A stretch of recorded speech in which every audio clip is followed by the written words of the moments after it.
আমাদের হচ্ছে যে সংসদ সদস্য মাননীয় সুরায় জেরিন রনি আপা, তাকে আমরা এখানে পেয়ে আমাদের মাঝে আমার সাথে আনন্দিত অভিভূত, এবং তিনি যে আমাদের এখানে সময় দিয়েছেন, আমাদের সাথে মত বিনিময় করার জন্য সুযোগ দিয়েছেন, তার জন্যে আমরা বগুড়া প্রেস ক্লাবের পক্ষ থেকে, সকল সাংবাদিকের পক্ষ থেকে আপনাকে আন্তরিক অভিনন্দন, শুভেচ্ছা এবং বিশেষ ধন্যবাদ জ্ঞাপন করছি।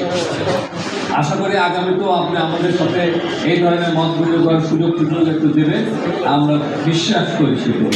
আপনি একটা কথা বলেই যে সেটা হচ্ছে যে অনেকে এখানে বললেন যে অগ্নিকন্যা মতিয়া চৌধুরীর সাথে ওনার একটু সমান পর্যায়ে নিয়ে গেলেন মতিয়া চৌধুরী।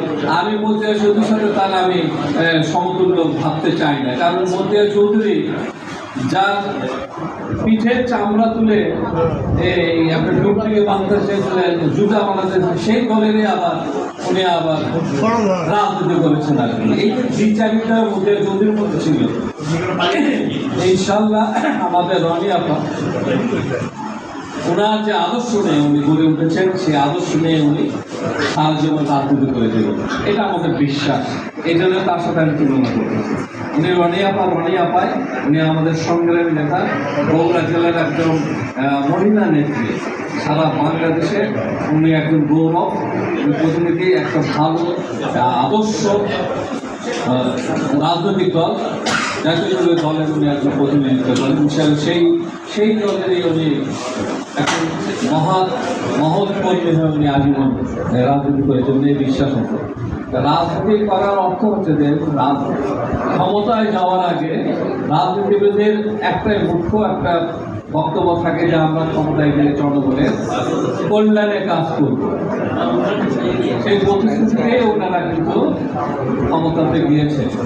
আমরা তাদের কাছে এখন নিশ্চয়ই আবেদন করতে পারি বিনয়ের সঙ্গে যে আপনারা এখন ক্ষমতায় গেছেন, জনগণের কল্যাণে আপনাদের রাজনীতিটাকে উৎসর্গ করবে। তো জনগণের পার্ট একটা অংশ একটা হচ্ছে আমরা সাংবাদিকরা, সেই সাংবাদিকদের কল্যাণেও আপনারা একটু ছোট করে হলে নজর দেবেন, এই বিশ্বাসটুকু আমার আছে আর সেই আলোকে হয়তো আপনি এখানে এসছেন যে এই জনগণের পার্ট একটা সাংবাদিক সমাজ, তাদেরকে কিছু করা যায় কিনা সে উদ্দেশ্য নিয়ে আসছেন। আশা করি এই সাংবাদিকের পাশে আপনার আজীবন থাকবেন, এটা আমার বিশ্বাস। ধন্যবাদ।